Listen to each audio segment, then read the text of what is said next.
Price Lord. ஸ்தோத்திரம். எல்லாரும் கண்களை மூடி வாக்குத்தத்த வார்த்தைக்காக ஒரு நிமிஷம் அப்படியே ஜெபிக்கலாம். ஹல்லேலூயா. தகப்பனே, உமக்கு நன்றி செலுத்துகிறோம் ஆண்டவரே. வாக்குத்தத்த ஆராதனையில் வந்திருக்கிற ஒவ்வொரு பிள்ளைகளையும் கர்த்தாவே நீ நினைவு கூர்ந்திருக்கிறீர் ஆண்டவரே. ஒவ்வொரு பிள்ளைகளும் கர்த்தாவே உம்மிடத்தில் எதிர்பார்க்கிறபடினாலே உம்முடைய சமூகத்துக்கு வந்திருக்கிறார்கள். ஏதோ ஒரு கூட்டம் அப்படின்னு இல்லைப்பா. கர்த்தர் எனக்காய் நீ முன்குறித்த இந்த ஜூன் மாதத்தை நான் உம்மிடத்திலிருந்து பெற்றுக்கொள்ள வந்திருக்கேன்ற ஒரு விசுவாசத்தை நாங்கள் ஒவ்வொருவரும் உமக்கு முன்பதாக வைக்கிறோம் ஆண்டவரே. கர்த்தாவே, எங்கள் ஜூன் மாதத்தை நீர் எங்களுக்கு வைத்திருக்கிற ஜூன் மாதத்தை 2024 மாதம் ஜூன் மாதத்தை நீர் வைத்திருக்கிற அளவின்படி, நீர் வைத்திருக்கிற உம்முடைய அன்பின் ஆழத்தின்படி நாங்கள் நிறைவாய் பெற்றுக்கொள்ள கர்த்தர் கிருபை செய்யுங்க. எங்களோடு பேசுங்க, ஜீவனை பேசுங்க. நாங்கள் பெற்றுக்கொள்ளட்டும் ஆண்டவரே. ஒவ்வொருவரும் பெற்றுக்கொள்ளட்டும். கேட்க போகிற ஒவ்வொரு பிள்ளைகளும் ஜீவன் பெற்றுக்கொள்ளட்டும் ஆண்டவரே. கர்த்தர் பெரிய காரியங்களை செய்யப்படுற நன்றி. இயேசுவின் நாமத்தில் பிதாவே. ஆமென், ஆமென், ஆமென். எல்லாவரும் திருப்பிக் கொள்ளுங்கள். நீதிமொழியின் புஸ்தகம்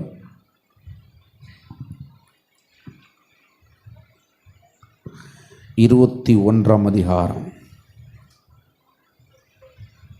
கடைசி வசனம் படிங்க. குதிரை யுத்த நாளுக்கு ஆயத்தமாக்கப்படும். ஜெயமோ கர்த்தரால் வரும். எப்படி வருமா? சரி, இதுதான் இந்த உங்களுக்கு ஜூன் மாதத்தில் உள்ள வாக்கு தத்துவம். ஹல்லேலூயா. ஷாக்கரி மாற்றிட்டு குதிரை யுத்த நாளுக்கென்று ஆயத்தமாக்கப்படும், ஜெயமோ கர்த்தரால் வரும். ஹல்லேலூயா. எல்லாருமே இங்கே இருக்கிறது எல்லாமே ஒரு குதிரை தான். ஹல்லேலூயா. ஓடுன்னு ஓடுறாங்க. சிலவங்க எந்த ஓட்டத்தில் ஓடுறாங்கன்னே தெரியல. லாடம் கட்டி விட்ருக்காங்க. ஐயோ, ஓடனேன் பிரதர், ஓடனேன், ஓடிக்கொண்டே இருக்கிறேன், வாழ்க்கையின் எல்லை வரைக்கும் ஓடினேன், மெரினா கடற்கரை வரைக்கும் ஓடினேன்னு சொன்ன மாதிரி கன்னியாகுமரி கடற்கரை வரைக்கும் ஓடினேன் பிரதர், ஓடினேன், கடலை பார்த்தேன், ஒன்றுமே இல்லை. எப்படி சிலவங்க என்ன ஒன்றுமே இல்லை பிரதர், நீ என்னத்துக்கு பிறந்த, நீ அப்படியே செத்து தொலைய வேண்டியதானன்ற மாதிரி.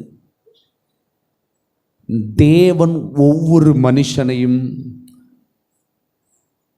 ஒரு குதிரையாக என்ன செஞ்சிருக்கிறாரு, இந்த பூமியில் லாடம் கட்டி விட்டுருக்காரு.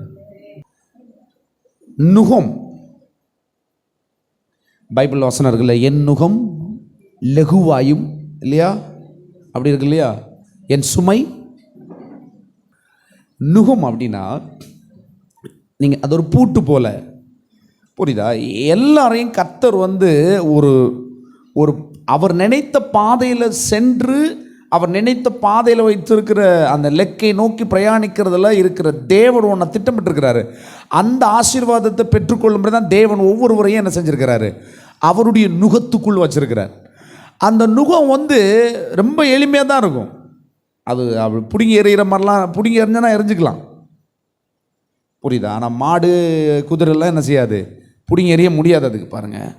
ஆனால் நம்ம வேணால் தூக்கி எறிஞ்சிடலாம். தூக்கி எறிஞ்சுனா வேறு பாதையில் போயிடுவோம், நம்ம விட்ட பாதை போயிடுவோம். ஆனால் தேவன் நியமித்த பாதையில் போகணும்னா, அந்த நீதியின் பாதையில் போகணும்னா, அந்த நீதியின் பாதையில் என்ன இருக்குது, ஜீவன் இருக்குதுன்னு வேதம் சொல்லுது. ஜீவனும் அங்கே மரணத்துக்கு இடமே இல்லை. மரணம் என்ன, தோல்விக்கு இடமே இல்லாத பாதை தான் நீதியின் பாதை, தேவனுடைய பாதை. அப்போ இந்த தேவனுடைய பாதையில் செல்லும்படி எல்லாருமே என்ன செய்கிறார் ஆண்டவர், எல்லாருமே என்ன செய்கிறாரு, நுகத்தில், அவருடைய நுகத்தில் தான் பொருத்தி வச்சிருக்கிறார். நம்ம அதிபுத்திசாலித்தனம் பாருங்கள். எனக்கு இதெல்லாம் அது இல்லைங்க, எனக்கு இது இல்லைங்க, நான் 1000 காரணத்தை சொல்லுவாங்க பார்த்தீங்களா? தேவனோட சேர்றதுக்கு 1000 காரணம் இருக்கும். ஆனால் அவர் நன்மை செய்யாததுக்கு இவங்க 1000 குற்றம் சொல்லுவாங்க. எப்படியே புரிஞ்சுதா? புரியலை போல.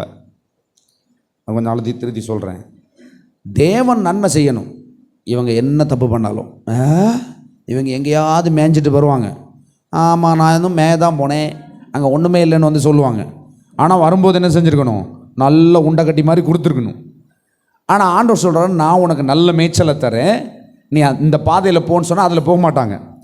அதுக்கு என்னென்னா தேவனுக்கு இடம் கொடுக்க மாட்டாங்க, தேவனுக்கு நேரம் கொடுக்க மாட்டாங்க, தேவனுக்குன்னு ஒன்றுமே கொடுக்கறதில்ல. ஆனால் தேவன் எல்லாத்தையும் ஓரி கோரி கொடுக்கணும் பாருங்க, அது ஒரு போக்கு இருக்குது பாருங்க, இருக்கட்டும். ஆனால் இங்கே பாருங்க, எல்லாருமே தேவன் ஒரு ஒரு குதிரையா, நீங்கள் எல்லாருமே ஒரு குதிரை தான், புரியுதா? நீங்கள் தினமும் ஒரு யுத்தத்தை சந்திக்கிறீங்க. எப்படி? தினமுமே ஒரு யுத்தத்தை சந்திக்கிறீங்க. யுத்தத்தை சந்திக்கலையா? தினமும் ஒரு யுத்தத்தை சந்திக்கிறீங்க. ஆனால் ஜெயம் உங்களுக்கு தேவன் ஏற்கனவே முன் குறித்தது தான். குதிரை யுத்த நாளுக்கு என்று ஆயத்தப்படும், ஜெயமோ கர்த்தரால் வரும். நாம் எல்லாருமே யுத்த நாளுக்கென்று நியமிக்கப்பட்ட குதிரைகள். கர்த்தர் நியமித்தார். நீங்கள் இங்கே வரல. நீங்கள் பிறந்த வீடு, குலம், கோத்திரம், உங்கள் புருஷன், உங்கள் மனைவி, உங்கள் பிள்ளைங்க, இதெல்லாமே தேவனுடைய பிளான் தான். அவர் பிளானில் தான் நீங்கள் இருக்கீங்க. ஆனால் ஏன் வெற்றி அடைய முடியலை அப்படின்னா, இந்த நுகத்தை தூக்கி எறிஞ்சிட்டு யுத்தத்தை நீங்கள் தனியாக சந்திக்கிறபடினாலே ஜெயிக்காமல் இருக்கிறாங்க. ஆனால் தேவனுடைய பிள்ளைகள் எல்லாருக்குமே, உலக மனுஷன் சொல்லலை, தேவனுடைய பிள்ளைகள், அவர் பூட்டின நுகத்துக்குள்ள இருக்கிற அத்தனை பிள்ளைகளுக்கும் நிச்சயமாகவே வெற்றி உண்டு. புரியுதா? அதுதான் குதிரை யுத்த நாளுக்கென்று ஆயத்தமாக்கப்படும், ஜெயமோ கர்த்தரால் வரும். நீங்கள் இந்த ஜூன் மாதத்துக்கு தேவன் உங்களை ஆயத்தப்படுத்தி இருக்கிறாருன்னா, உண்மையிலே நீங்கள் நிச்சயமாக அந்த வெற்றியை காண போகிறீங்க. ஹல்லேலூயா. ரைட், உள்ளே போகலாம். இங்கே உள்ள பார்க்கலாம், வசனங்களை பார்க்கலாம். திருப்பிக் கொள்ளுங்கள். சங்கீதம் 33ஆம் அதிகாரம்.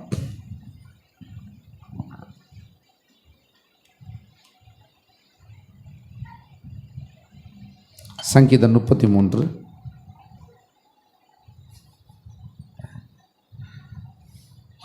12 கர்த்தரை தங்களுக்கு தெய்வமாக கொண்ட ஜாதியும், கர்த்தரை தங்களுக்கு தெய்வமாய் கொண்ட ஜாதியும், அவர் தமக்கு சுதந்திரமாக தெரிந்து கொண்ட ஜனமும் பாக்கியம். அவர் தமக்கு சுதந்திரமாய் தெரிந்து கொண்ட ஜனமும் பாக்கியம் உள்ளது. இது அந்த வசனம் எப்படின்னா, கவனமாக கவனிங்க. கர்த்தரை தங்களுக்கு தெய்வமாய் கொண்ட ஜாதியும், புரியுதா?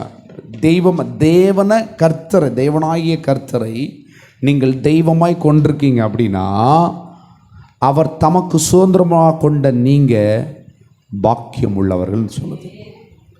ஹல்லேலூயா. ஏன்னா நான் சொன்னது மாதிரி, நீங்கள் தேவனை கொண்டிருக்கிறீங்க அப்படின்னா, தேவனை பிடிச்சிருக்கீங்க அப்படின்னா, அவர் உங்களுக்கு பாக்கியத்தை தான் கொண்டு வந்து சேர்ப்பார். புரியுதா? இங்கே என்ன முக்கியம் அப்படின்னா, எத்தனை பேர் இங்கே எல்லாருமே ஆயத்தப்படுத்தப்பட்டிருக்கிறாங்க தான். எல்லாரும் தேவனால் திட்டமிட்டு தான் இங்கே அழைக்கப்பட்டிருக்கிறாங்க. வசனம் சொல்கிற மாதிரி, அழைக்கப்பட்ட ஒவ்வொருவரையும் கர்த்தர் என்ன செஞ்சிருக்கிறார்? நீதிமானாக்கி இருக்கிறார், மகிமைப்படுத்தி இருக்கிறார். புரியுதா உங்களுக்கு? எல்லாரையும் அனுபவிக்க தான் இங்கே கொண்டு வந்திருக்கிறார். சொல்லுங்க, அனுபவிக்க தான் நான் வந்திருக்கிறேன். அப்படியா? அப்படி ஒன்றும் தெரியலையே, வேற மாதிரிலாம் இருக்குது, மூஞ்சியெல்லாம் மாதிரிலாம் இருக்குது. ஹல்லேலூயா. அனுபவிக்க தான் கர்த்தர் கொண்டு வந்திருக்கிறார். எப்படின்னா, அவர் திட்டமிட்ட பேட்டில் கிரவுண்ட், அவர் திட்டமிட்ட களத்தில், புரியுதா? அவர் திட்டமிட்ட போர்க்களத்தில் நீங்கள் நின்றீர்கள் என்றால் யுத்தத்தை கர்த்தர் செய்வார். ஜெயம் உங்களுக்கு ஏற்கனவே கிடைச்சிடும். ஜெயம் முன்குறிக்கப்பட்டபடியே நீங்கள் பெற்றிருப்பீர்கள். ஹல்லேலூயா. நான் வாசிக்கிறேன். ஏன்னா கர்த்தர் வானத்திலிருந்து நோக்கி பார்த்து எல்லா மனிதபுத்திரனையும் காண்கிறார். தன் வாசமாயிருக்கிற ஸ்தலத்திலிருந்து பூமியின் குடிகள் எல்லார் மேலும் கண்ணோக்கமாயிருக்கிறார். அவருடைய இருதயங்களை எல்லாம் அவர் உருவாக்கி அவர்கள் செய்கைகளை எல்லாம் கவனித்திருக்கிறார். எந்த ராஜாவும் தன் சேனையின் மிகுதியால் ரட்சிக்கப்படான், சௌரியவானும் தன் பலத்தின் மிகுதியால் தப்பான். ரட்சிக்கப்படுறதுக்கு குதிரை விருதா, அது தன் மிகுந்த வீரியத்தால் தப்புவியாது. தமக்கு பயந்து தமது கிருபைக்கு காத்திருக்கிறவர்கள் ஆத்துமாக்களை மரணத்துக்கு விலக்கி விடுவிக்கவும், பஞ்சத்தில் அவர்களை உயிரோடு காக்கவும் கர்த்தருடைய கண்கள் அவர்கள் மேல் நோக்கமாக இருக்கிறது. பாருங்க, எல்லாரையும் ஆண்டவர் சிருஷ்டித்தாச்சு, எல்லாரும் இந்த பூமிக்கு கொண்டு வந்துட்டாரு. கொண்டு வந்துட்டு எல்லாருக்கும் என்ன கொடுத்துருக்கிறாரு? என்ன கொடுத்துட்டாரு? இருதயம் கொடுத்தாரு. இருதயம் மட்டுமா கொடுத்தாரு? பாருங்க, வசனம் சொல்லுது, தாம் வாசமாக இருக்க பாருங்க, கர்த்தர் வானத்திலிருந்து நோக்கி பார்க்கிறாராம், எல்லா மனுப்புத்திரையும் காண்கிறாராம். தாம் வாசமாக இருக்கிற ஸ்தலத்திலிருந்து பூமியின் குடிகள் எல்லார் மேலும் கண்ணோக்கமாக இருக்கிறார். அவருடைய இருதயங்களை அவர் உருவாக்கி அவர் செய்கைகளை எல்லாம் கவனித்திருக்கிறார். கவனிச்சிங்களா? எதை உருவாக்கினாராம் ஆண்டவர்? இருதயத்தை உருவாக்கினாராம். இருதயத்தை மட்டுமா உருவாக்கினார்? கிட்னியை உருவாக்கியிருக்காருல, உருவாக்கிறா. அப்போ இதுலேருந்து என்ன தெரியுது? கிட்னியை அவர் பார்க்குறதே இல்லை, அப்படி தானே? என்ன பார்க்கறது இல்லை? கிட்னியை பார்க்கறது இல்லை. எதை பார்க்குறாராம்? இருதயத்தை பார்க்கிறாராம். அப்படின்னா கிட்னி அவர் பார்க்கலன்னு கிடையாதுங்க. ஏன் இருதயத்தை அவர் உருவாக்கி இருதயத்தை அவர் பார்க்கிறார் அப்படின்னு ஏன் சொல்லப்பட்டிருக்கு? நீ நல்லா சாப்பிட்டியான்னு பார்க்கல அவர், இல்லையா? வாயை அவர் தானே தந்திருக்கிறாரு. நல்லா சாப்பிட்டியா? சிலவங்க எல்லாம் பாட்டிங்கெல்லாம் என்ன பாட்டிங்கன்னா எங்கே பார்ப்பாங்க? பிள்ளா கெண்டையெல்லாம் சப்பி கிடக்கா. என்னது? வற்றி போய் கிடக்கு. மக்களே, அம்மா ஒன்றும் தரலையாலே. அம்மா இல்லை, கொம்மை. எப்படி இல்லை? கொம்மை ஒன்றும் தரலையாலே. கொப்பனும் பார்க்கலையா? பிள்ளாம் வா, நான் உனக்கு சோறு தாரேன் அப்படின்னு பாட்டிங்க எல்லாம் முன்னாடி என்ன செய்வாங்க?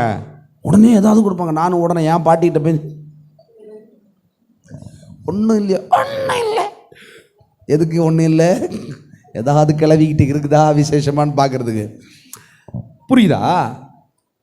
ஆண்டவர் இந்த வயரெல்லாம் பார்க்கறது இல்லையா, நீ என்ன சாப்பிட்றன்னு பார்க்கறது இல்லையா, இருதயத்தை பார்க்குறாராம். ஏன் இந்த மனுஷனுக்கு அங்கே பார்க்க வேண்டிய இடம் வேற ஒன்று இல்லையா? ஆண்டவர் ஏன் இருதயத்தை பார்க்கிறாருன்னா, மனுப்புத்திரனை உருவாக்குனது உண்மைதான், அவனை எல்லாம் சரி பண்ணியிருக்கிறா. அவர் இருதயத்தில் கண்ணோக்கமாய் பார்க்கிறாராம். ஏன்னா எந்த ராஜாவும் தன் சேனையின் மிகுதியால் ரட்சிக்கப்படான், சௌரியவான் தன் பலத்தின் மிகுதியால் தப்பான். ரட்சிக்கப்படுவதற்கு குதிரை விருதா, அது தன் மிகுந்த வீரியத்தால் தப்பியாது. கவனமாக கவனிங்க. தேவன் நமக்கு வாக்குத்தத்த வசனம் என்ன சொல்லுது? குதிரை யுத்த நாளுக்கென்று ஆயத்தப்படும். எது? ஜெயமோ கர்த்தரால் வரும். அப்போ நமக்கு வர வேண்டிய ஜெயத்தை நாம எடுக்க முடியாதுங்க, நாம இங்க கொடுக்கவும் முடியாதுங்க. நமக்கு தேவன் தான் தரணும். இப்ப தேவன் தருவதற்கு தேவன் ஒரு மனுஷனுடைய இருதயத்தை ஏன் நோக்கி பார்க்கிறார் அப்படின்னா, இருதயத்துல தான் அவன் தேவனை நோக்கி பார்க்கிறாரான்னு பார்க்கப்படும். எப்படி? தேவன் அவனை நோக்கி பார்க்கிறது எதுக்குன்னா, இருதயம், அவனுடைய இருதயம் தேவனை நோக்கமாக இருக்குதா, தேவனை நோக்கி பார்க்குதான்னு ஆண்டவர் பார்க்கிறாரு.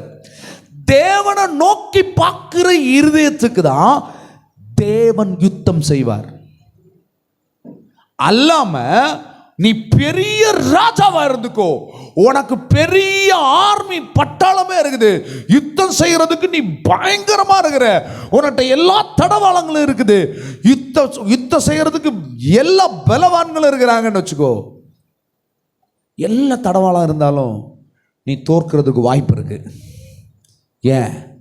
கர்த்தரை நோக்கி பார்க்கலனா நீ தோல்வியுடைய வாய்ப்பு இருக்கு. புரியுதா? அதனால தான் நீ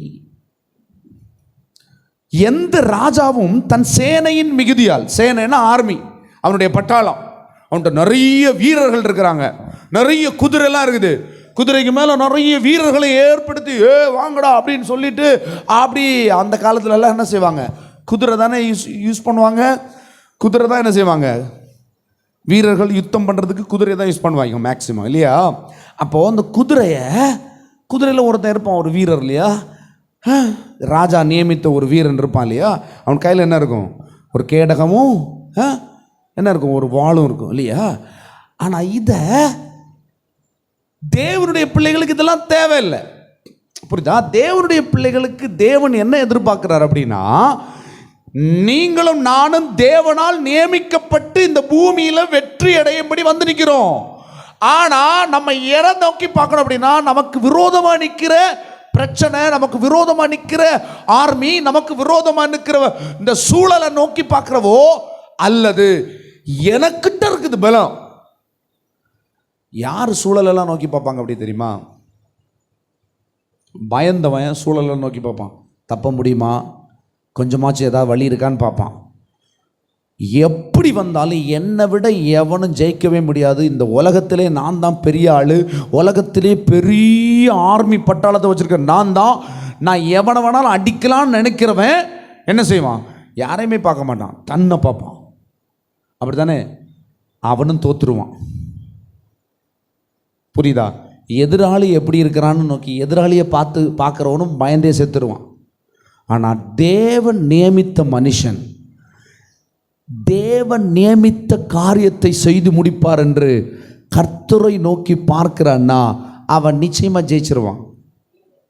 அவனுக்கு விரோதமாக என்ன வேணாலும் யுத்தம் இருக்கட்டும், அவனுக்கு விரோதமாக எத்தனை பிரச்சனை வேணா இருக்கட்டும், அவன் ஜெயிப்பான்றாரு. அதான் இந்த வசனம் சொல்லுது பாருங்க. தமக்கு பயந்து தமது கிருபைக்கு காத்திருக்கிறவர்கள் ஆத்துமா மரணத்துக்கு விலக்கி விடுவிக்கவும், பஞ்சத்தில் அவர்களை உயிரோடே காக்கவும் கர்த்தருடைய கண்கள் அவர்கள் மேல் நோக்கமாக இருக்குது. நம்ம எத்தனையோ காரணங்கள் சொல்கிறோம் இல்லையா? எனக்கு அது இல்லை, எனக்கு இது இல்லை, எனக்கு ஆண்டவர் அதை செய்யணும், இதை செய்யணும். அவர் உங்களுக்கு செய்ய தான் இங்கே கொண்டு வந்திருக்கிறார். அப்போ உங்கள்கிட்ட அவர் என்ன எதிர்பார்க்குறார்? உங்களை என்ன எதிர்பார்க்குறார்? உங்கள் இருதயத்தில் அவரை நோக்கி பார்க்கிறீர்களா? உங்கள் இருதயம் அவரை நோக்கி பார்க்குதா? சிச்சுவேஷன் என்ன வேணா இருக்கட்டும், இந்த சூழலை தேவனை சிலவங்க நம்ம பாருங்களேன், ரொம்ப இந்த விஷயத்தில் ரொம்ப கவனமாக இருக்கணும். நமக்கு தான் பிரசங்கம். யாருக்கு? இன்னைக்கு வராதவங்களுக்காக இந்த பிரசங்கம். ஹல்லேலூயா. அப்படியா? பிரசங்கம் நமக்கு. இங்கே பாருங்க, நீங்கள் எத்தனை காரியத்தில் ஆண்டவரை நோக்கி பார்க்குறீங்க? நினைவு கூர்ந்திருக்கீங்களா? கூர்ந்திருக்கீங்களா? ரொம்ப முடியலைன்னா தானே இல்லையா? ரொம்ப முடியலைன்னா பாஸ்டர்கிட்ட சொல்லி எப்படியாவது ஜெபம் பண்ணணும். என்னத்துக்கு தான் இந்த பாஸ்டர்னு ஒரு ஆளை வச்சாரோ, ஜனங்களெல்லாம் அவிசுவாசப்பட்டு போகிறதுக்கு. இல்லை, நம்ம ஒன்று சிந்திச்சு பாருங்களேன். ஒரு 10 காரியம் இருக்குதுன்னா, போன மாதம்னு வச்சுக்கோங்களேன், போன மாதம் இந்த மே மாதம் எத்தனை காரியத்தில் கர்த்தருக்கு நீங்கள் இடம் கொடுத்தீங்க? ஆண்டவரை நீங்கள் செய்யுங்கப்பா. நான் சொல்லட்டுமா? பொதுவாக சொல்கிறேன், உங்களை தப்பாக சொல்லலை யாரையுமே. எது உங்களால் முடியாதுன்னு தெரியுதோ அதை ஏற்கனவே ஆண்டவர்கிட்ட கொண்டு போயிருப்பீங்க. உங்களுக்கு முடியும்னு தெரிஞ்சதை கிட்ட கூட கொண்டு போயிருக்க மாட்டீங்க. ஆனால் அதில் ஜெயிச்சிருப்பீங்க. நீங்கள் உங்களுக்கு முடியுன்ற காரியத்தில் நீங்கள் ஜெயிச்சிருப்பீங்க. ஆனால் ஒரு விஷயம் தெரியுமா? தேவன் அதில் பெரிய திட்டம் வச்சுருந்தார். எப்படி? தேவன் அதில் பெரிய திட்டம் வச்சுருந்தார். ஏன்னா உங்களை நோக்கி பார்த்துக்கிட்டே இருந்தார். அவர் உங்கள் இருதயத்தை நோக்கி பார்த்துக்கிட்டே இருந்தார். உங்கள்கிட்ட இருக்கிற பணத்தை நீங்கள் நம்பி போயிட்டீங்க. இல்லைங்க, ஒரு காரியத்துக்கு உங்களுக்கு ஒரு 5000 ரூபாய் வேணுங்க. பணம் இருக்கிறதுனால நீங்கள் யோசிச்சிருக்கவே மாட்டீங்க இல்லையா? அந்த பணத்தை கொண்டு போகிறீங்க, பாதியில் அந்த பணம் இல்லைன்னா ஒரு ட்ராவல் போயிட்டீங்கங்க, ட்ராவலுக்கு போயிட்டீங்க, கையில் காசு இருந்ததுனால நீங்கள் யார்ட்டையும் கேட்க மாட்டீங்கன்னு வைங்களேன். காசு பர்ஸில் வச்சுட்டு போகிறீங்க. போகிற வழியில் மதுரையில் போகும்போது பர்ஸை அடிச்சிட்டான். என்ன செய்வீங்க? ஜிபே. ஓ,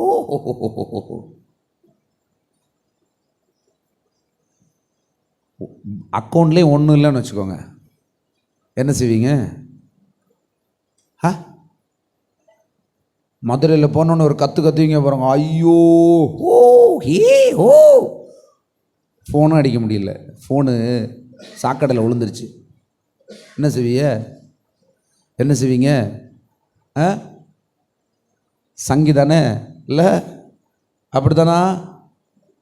இந்த மாதிரி நெருக்கம் வந்தோடனே வளர்றோம். ஐயோ அம்மா, ஆண்டவரை காப்பாத்துங்கப்பா, இல்லையா?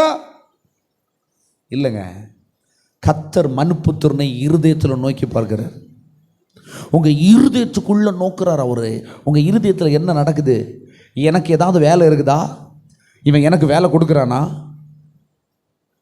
உனக்கு எவ்வளோ பணம் இருந்தாலும் சரி, உன் காரில் பெட்ரோல் இருந்தாலும் சரி, உன் காரை ஓட்டுறதுக்கு டிரைவர் இருந்தாலும் சரி, நீ பத்திரமா தூங்கி போகணுன்னு நினச்சாலும் சரி, எல்லாமே கம்ஃபர்டபுளாக இருந்தாலும் சரி, கர்த்தரை நீ நோக்கி பார்க்காம உன் சேனையின் மிகுதியால் நீ ஜெயிக்க முடியும்னா நீ ஜெயிக்க முடியாது. உன் கையில் இருக்கிற பணத்தால் நீ ஜெயிக்க முடியாது. நீ உனக்கு எல்லாம் செல்வாக்கு இருக்கிறது நீ ஜெயிச்சிட முடியாதுன்னு தான் வேதம் சொல்லுது. கர்த்தர் எதை விரும்புகிறாருன்னா உன் இருதயத்தை பார்த்து அதுக்கு தான் பதில் செய்வார். ஏன்னா நீங்களும் நானும் தேவனால் நியமிக்கப்பட்டு தேவன் கொண்டு சேர்த்த யுத்த களத்தில் இருக்கிறோம். எல்லாருமே தேவனால் நியமிக்கப்பட்டிருக்கிறீங்க, மாற்றமே கிடையாது. எல்லா மனுஷனும் தேவனால் நியமிக்கப்பட்டிருக்கிறீங்க. தேவன் நியமித்த இடத்துல தான் இருக்கிறீங்க. தேவன் நியமித்த குடும்பத்தில் தான் வாக்கப்பட்டிருக்கிறீங்க. தேவன் நியமித்த வேலை தான் உங்களுக்கு தந்திருக்கிறாரு. தேவன் நியமித்த பிஸ்னஸ் தான் நீங்கள் தந்திருக்கிறாரு. தேவன் நியமித்த பிள்ளை தான் தந்திருக்கிறாரு. இது பிறக்காம வேற ஏதாவது பிறந்திருக்கலாமே, ஒரு பன்னி குட்டி பிறந்திருக்கலாமே. எப்படியே ஐயோ ஒரு பன்னி குட்டி பிறந்திருந்தா நான் நல்லா இருந்திருப்பேனே, ஐயோ அப்படி நீங்கள் சொல்லலாம். கர்த்தர் நியமித்தபடி உனக்கு எல்லாத்தையும் கொடுத்துருக்கிறார். இதில் குறைவுகள் உண்டாகுமான்னு கேட்டால் குறைவுகள் உண்டாகும், குறைவுகள் உண்டாகாது, குறைவுகள் இருக்கும். இந்த குறைவை நிறைவாக்கும்படி தான் தேவன் இந்த யுத்த களத்தில் வேணும்னே உன வச்சிருக்கிறாரு. ஆனால் இதில் தேவனை நம்பாமல் நீ நின்னாதான் தோல்வி அடைவாய். தேவனை நம்பி நிற்கிறேன்னா நீ கண்டிப்பாக பஞ்ச நாட்களுக்கு கூட என்ன செய்வ, நீ உன்னை உயிரோடை கத்தர் காப்பார். கத்தருடைய கண்கள் உங்கள் மேலே நோக்கமாக இருக்கும். ஹல்லேலூயா. புரியுதா? ரைட்டு, அப்படி திருப்புங்க. சங்கீதம் 20, சங்கீதம் 20 6-7 வசனங்கள்.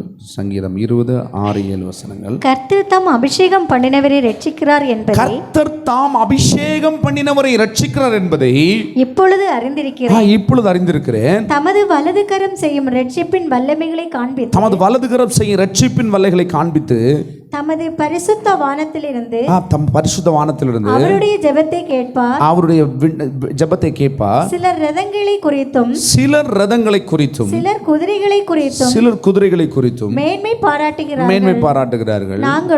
நாங்களோ எங்கள் தேவனாகிய கர்த்தருடைய நாமத்தை, எங்கள் தேவனாகிய கர்த்தரை குறித்து நாமத்தை மேன்மை பாராட்டுவோம். அவர்கள் முறிந்து விழுந்தார்கள், நாங்களோ எழுந்து நிமிர்ந்து நிற்கிறோம். ஸ்தோத்திரம். ஹல்லேலூயா. இங்கே வசனம் என்ன சொல்லுதுன்னா, தேவன் அபிஷேகம் பண்ணினவரை என்ன செய்கிறாராம்? காப்பாற்றுகிறாராம். அப்படி தானே சொல்லுது. காப்பாற்றுறது தானே, ரட்சிக்கிறார்னா காப்பாற்றுறான். அபிஷேகம்னா யாரு? தேவன் யாரை காப்பாற்றுவாராம்? சரி, முதல்ல புரிஞ்சுங்க. தேவன் யாரை காப்பாற்றுவாராம்? யாரை காப்பாற்றுவார்? அபிஷேகம் பண்ணவனை தான் காப்பாற்றுவாராம்.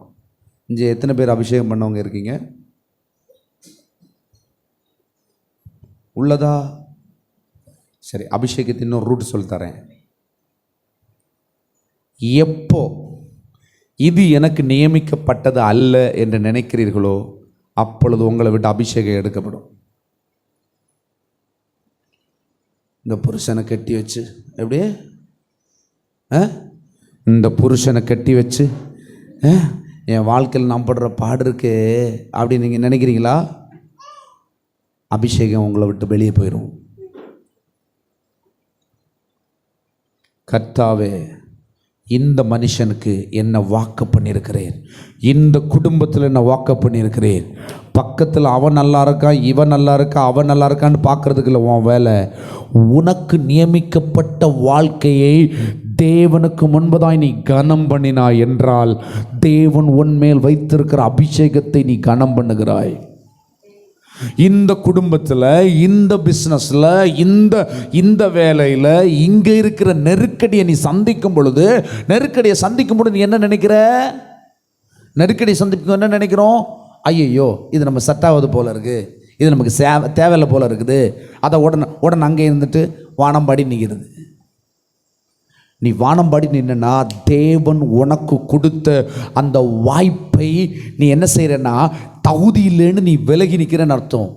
அல்லது தேவன் உன்னை அதில் ஜெயிக்க கொண்டு விட்ட போது நீ ஆண்டோட்ட சக்கு போக்கு சொல்கிற. என்ன சக்கு போக்கு சொல்கிற? என்ன சக்கு போக்கு சொல்கிற? ஒரு கதை சொல்லுவாங்க. அமெரிக்காவிலேருந்து இந்த ஒரு பிரபல ஷூ நிறுவனம், ஷூன்னானது காலனி போட்டுக்கி செப்பல் போட்டிருக்கீங்களா, ஒரு செப்பல் நிறுவனம் ஆப்பிரிக்கா தேசத்துக்கு அனுப்பிச்சு தான் ஒரு 10 பேரை. எப்படி? ஆப்பிரிக்கா தேசத்துக்கு போக அனுப்பிச்சு தான். ஆப்பிரிக்கா தேசத்தில் அவங்க ஒரு 10 பேர் போனாங்க. 10 பேர் போயிட்டு 8 பேர் என்ன பண்ணிட்டானுங்கன்னா, அந்த தேசத்தில் யாருமே செப்பல் போடலை. எப்படிங்க? அந்த ஊரில் யாருமே செப்பல் போடலை. அதனால் அங்கே பிஸ்னஸ்ஸு நடக்காது. செப்பல் நீங்கள் தைச்சிங்கன்னா போட்டிங்கன்னா உங்கள் தேசத்திலே வச்சு நீங்கள் என்ன செய்யுங்க, ஒன்றி போடுங்க, இல்லைங்கி தின்னு தொலைங்க அப்படின்ற மாதிரி ரிப்போர்ட் எழுதிட்டானுங்க. 2 பேர் மட்டும் ரிப்போர்ட் வேறு மாதிரி எழுதினானுங்க. ஒரே கண்ணு தானே. ரிப்போர்ட் எப்படி எழுதினானுங்க தெரியுமா? அமெரிக்காவில் எல்லாருமே செப்பல் போடுறான், ஆப்பிரிக்காவில் யாருமே செப்பல் போடலை, இங்கே தான் பிஸ்னஸ் சக்கப்போடு போடுது, இந்த தேசத்தில் பிஸ்னஸ் ஜெயிக்கும் அப்படின்னு எழுதுனான். பார்த்தீங்களா பார்வையை பார்த்தீங்களா? ஒரே மனுஷன்தான், ஒரே கம்பெனியை அனுப்புது, ஒரே டாஸ்க்கு தான் கொடுத்துருக்காங்க 10 பேருக்கும். ஆனால் இந்த 2 பேர் மட்டும் வேற மாதிரி எழுதுனானுங்க. இல்லையா? பொதுவாக எப்படி எழுதுவோம்? அது ஒன்றும் நடக்காது சாமி, அப்படி தானே எழுதுவோம். இங்கே என்ன விஷயம் அப்படின்னா, உனக்கு கொடுக்கப்பட்ட தாளந்து என்னவோ அந்த தாளந்தை நீ பயன்படுத்தலைன்னா உன் மேலே இருக்கிற அபிஷேகம் செத்து போய் கிடக்குன்னு அர்த்தம். என்னால் முடியல சாமி, என்ன சொல்லுவாங்க? என்னால் முடியல, இவங்க கூட குடும்பம் நடத்த முடியல, இந்த பிஸ்னஸ் பண்ண முடியல சாமி, இந்த தொழில் நான் செய்ய முடியல, அல்லது இந்த இந்த இந்த இந்த வேலை எனக்கு ஆரம்பத்தில் அப்பா ஆண்டவரே எனக்கு ஒரு கவர்மெண்ட் வேலை கிட்டுச்சுன்னா என்ன செய்வேன்? கிட்டுச்சுன்னா ஐயோ இதுக்கு பேசாமல் பிச்சை எடுக்கலான்ற மாதிரி சொல்லுவாங்க. இதுக்கு பேசாமல் பிச்சை எடுக்கலாம் சாமி அப்படின்னு. நான் சொல்கிறேன், நீ நியமிக்கப்பட்ட இடத்தில், தேவன் உனக்கு கொடுத்த இடத்தை தேவன் உனக்கு நியமித்திருக்கிறார் என்பதை நீ நீ நீ மரியாதையோடு ஏற்றுக்கொள். எப்படி மரியாதையோடு ஏற்றுக்கொள். அந்த மரியாதையோடு ஏற்றுக்கொள்கிறது தான் தேவன் உனக்குள்ள வச்சிருக்கிற அபிஷேகத்தை நீ முன்கூட்டியே கனம் பண்ணுறேன்னு அர்த்தம். யார் வேணால் ஜெயிக்காம போகலாம், என்னையாக ஆண்டவர் கொண்டு விட்டுருக்காரு. யார் கொண்டு விட்டா? என்னை ஆண்டவராக கொண்டு விட்டுருக்கிறார், அதுவும் என்னையாக கொண்டு விட்டுருக்கிறார். அப்போ நீ உன்னைய மதிக்கிற, ஆண்டவரை மதிக்கிற. அப்படி மதிச்சனா வரவே வாய்ப்பில்லாத இடத்துல கர்த்தர் உனக்கு எல்லா வரவையும் வர வைப்பார். இதுதான் தேவனுடைய திட்டம். ஏப்பா பைபிளில் சொல்லுது, உன்னை செழிப்பான தேசத்துக்கு கொண்டு போவேன். எப்படி? அந்த செழிப்பு எங்கேருந்து வந்துச்சு? பூமியானது ஒழுங்கின்மையும் வெறுமையுமா இருந்தது இல்லையா? அதில் இத்தினூண்டு நான் சரி பண்ணார். அதையும் பிறகு இந்த பயிலுவா யார் நம்ம அம்மா இருக்காங்க, யாரம்மா ஏவாளம்மா பிரச்சனையில் அதையும் கலைச்சி விட்டார். எங்கேயாவது போய் செத்து தொலைங்கன்னு அப்படியா விட்டார். அதுக்கு பிறகு அவனை எல்லாம் பண்ணி எடுத்து அவனை சீர்படுத்தி சிறப்படுத்தி அடுத்து வாக்குத்தத்தங்களை கொடுத்து, நான் இப்படி செய்வனாக்க இப்படி பண்ணுவனாக்க, போ நீ வாழ்ந்திருப்பாய், நீ செழித்திருப்பான்னு சொல்லி எக்கச்சக்கமாக வாக்கு கொடுத்துருக்காரு பாருங்க. இதை நீங்கள் நம்பலைன்னா நீ எந்த இடத்துல செழிக்க முடியாது. சிலவன் நினைப்பான் அமெரிக்காவில் போனால் சக்ஸஸ் ஆயிடுவேன், அங்கே போயிட்டு அங்கேருந்து திரும்ப வருவான். லண்டன் போனால் செட்டில் ஆகிடலாமா? எப்படி? நீ அலைந்து திரிகிறவனா தான் இருப்ப. ஹல்லேலூயா. இங்கே பாருங்க, வசனம் சொல்லுது, கர்த்தர் தாம் அபிஷேகம் பண்ணினவரை ரட்சிக்கிறார் என்பதை இப்பொழுது அறிந்திருக்கிறேன். தமது வலதுகரம் செய்யும் ரட்சிப்பின் வல்லமைகளை காண்பித்து தமது பரிசுத்த வானத்திலிருந்து அவருடைய விண்ணப்பத்துக்கு பதில் செய்வார். சிலர் ரதங்களை குறித்தும் சிலர் குதிரைகளை குறித்தும் மேன்மை பாராட்டுவார்கள். இது என்னன்னா, சிலர் என்ன செய்வாங்கன்னா, அவனுக்கு அங்க அந்த காரியம் ஜெயிக்கிறதுக்கு அவனுக்கு நல்ல தலை, எப்படி எப்படி சொல்லுவாங்க, அவனுக்கு பயங்கர தலைங்க, அவனுக்கு பூர்வீக சொத்து நிறைய இருக்குது. எப்படிங்க? எப்படி? பூர்வீக சொத்து இருக்கு. அவனுக்கு ஒரு 10 லட்ச ரூபா நஷ்டப்பட்டாலும் இன்னொரு 10 லட்ச ரூபா போடுறதுக்கு வாய்ப்பு இருக்குது அப்படின்னு சொல்லிட்டு, தேவன் உனக்கு கொடுத்த வாய்ப்பை ஏளனமா விட்டேன்னு வச்சுக்கோ, அது தவறு.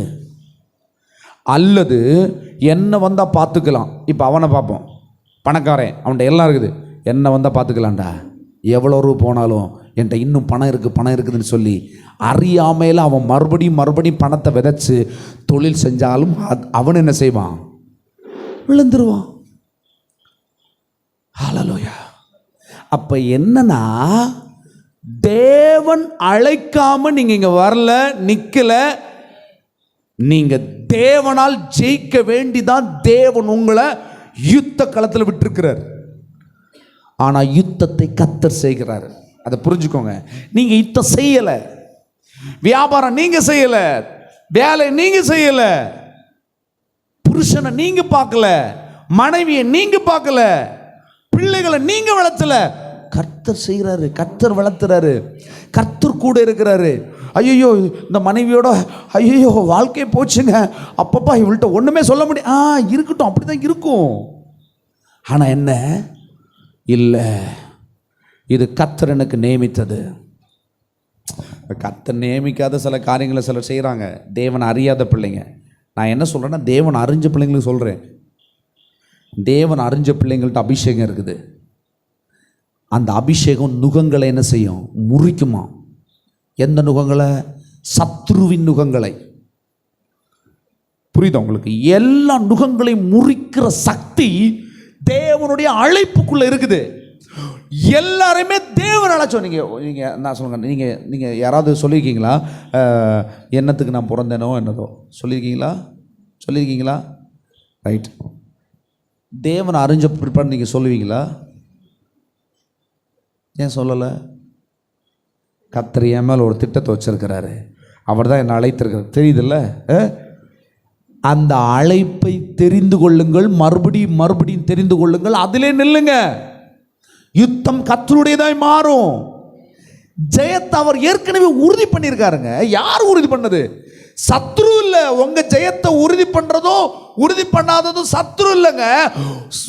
உங்க ஜெயத்தை ரெடி பண்ணது கர்த்தர். அவர் பக்கா பிளானோட தான் உங்களை கொண்டு வந்திருக்கிறார்.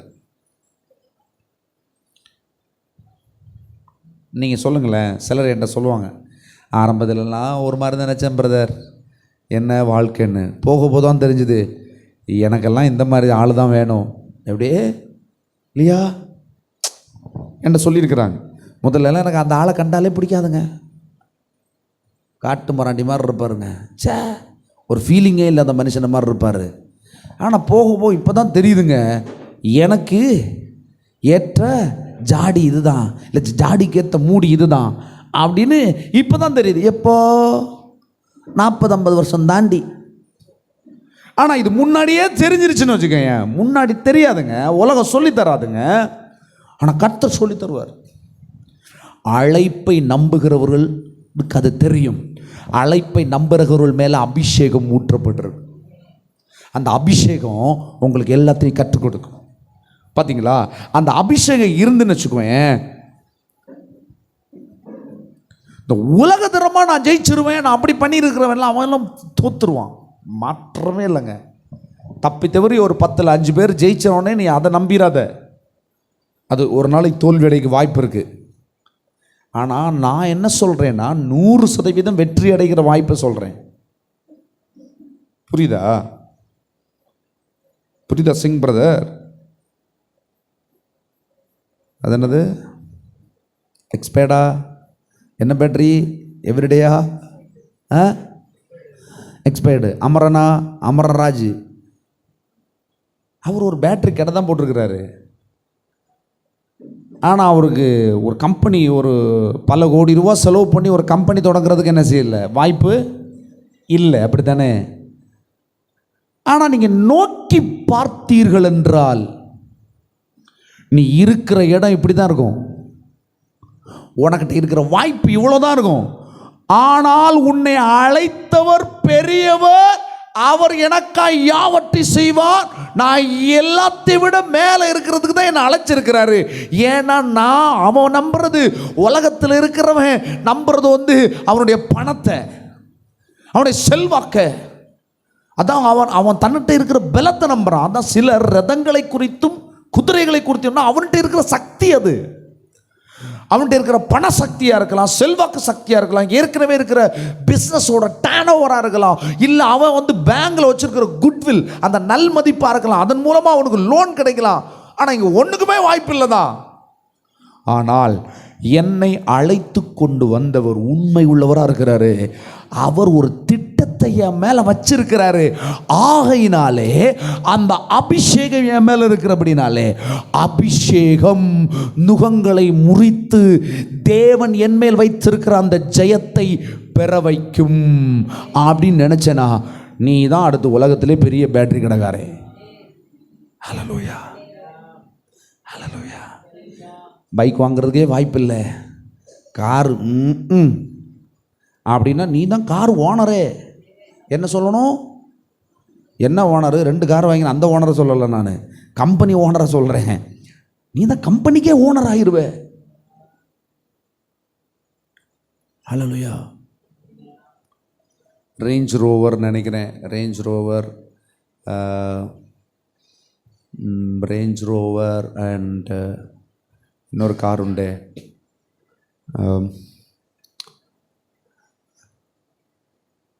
ஐயோ மறந்துட்டேன். டாட்டா எல்லாரும் தெரியும்ல? டாட்டா தெரியுமா? டாட்டா தெரியும், டாட்டா கம்பெனிக்காரன் தெரியும்ல? அவர் தான் அந்த ரேஞ்ச் ரோவர் கம்பெனியை வாங்கிட்டார். இன்னொரு கம்பெனி கூட லண்டன் பேஸ் 2 கார் கம்பெனியை வாங்கிட்டார். உங்கள்கிட்ட நான் செய்தி சொல்கிறேன்னா நீங்கள் என்ன சொல்லுவீங்க? டாட்டா கம்பெனிக்காரன் எல்லாரும் தெரியும் இல்லையா? ரத்தன் டாட்டா. இப்போ ரத்தன் டாட்டா ஒரு 10 வருஷம் இருக்கும்னு நினைக்கிறேன், 2 பெரிய கார் கம்பெனிகளை வாங்கிட்டார், லண்டன் பேஸ் கம்பெனி. ஃபோர்டா தெரியல, ஒன்று ரேஞ்ச் ரோவர் கம்பெனி, ஓகே, இன்னொன்று ஜென்ரல் மோட்டார்ஸாக தெரியல. இதை வாங்கிட்டார் அவர். இப்போ நான் இதை சொன்னால் நீங்கள் என்ன சொல்லுவீங்க? அவருக்கு காசு இருக்குது, அவர் வாங்குறாரு. அவர் ஏற்கனவே டாட்டாவில் கார் இருக்குது, டாட்டாவில் என்னெல்லாமோ இருக்குது, இனிப்பே 2 புதிய கம்பெனியை வாங்குறதா பெரிய மேட்டர் நீங்கள் என்ன சொல்லுவீங்க? அப்படி தானே?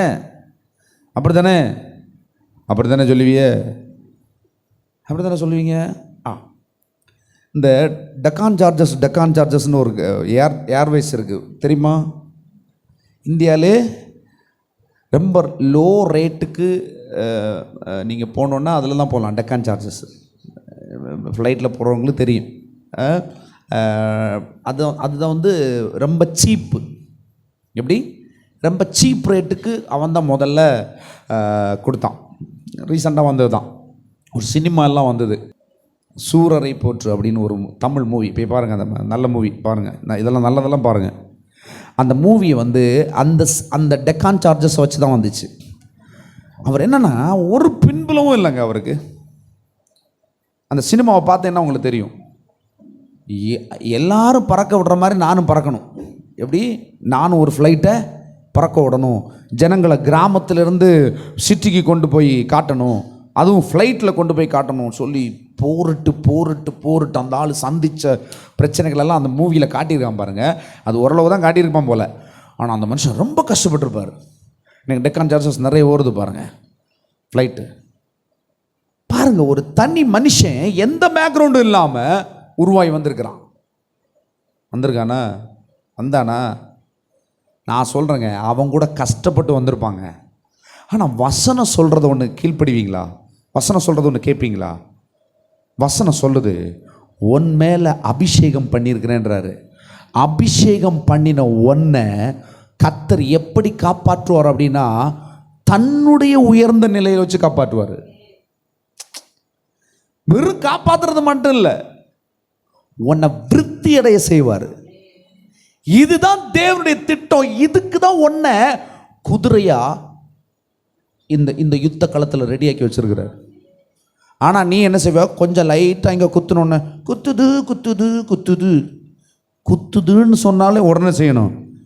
இது சும்மா குத்தாதே, இது கீக்கி அடிக்காதே. இது ஏன் கீக்கி அடிக்குது இல்லையா?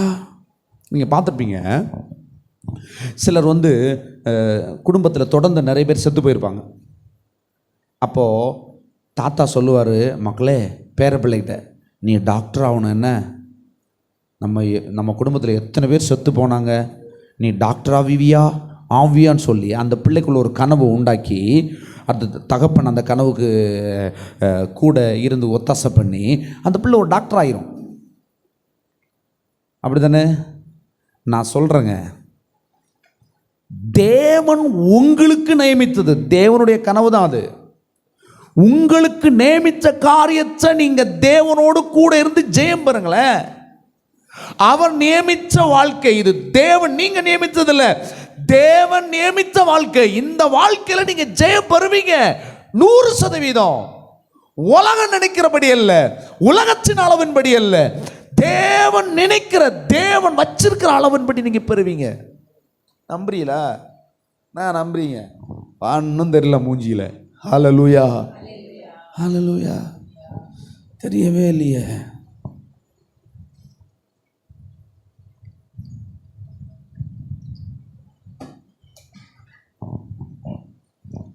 திருப்பி கொள்ளுங்க.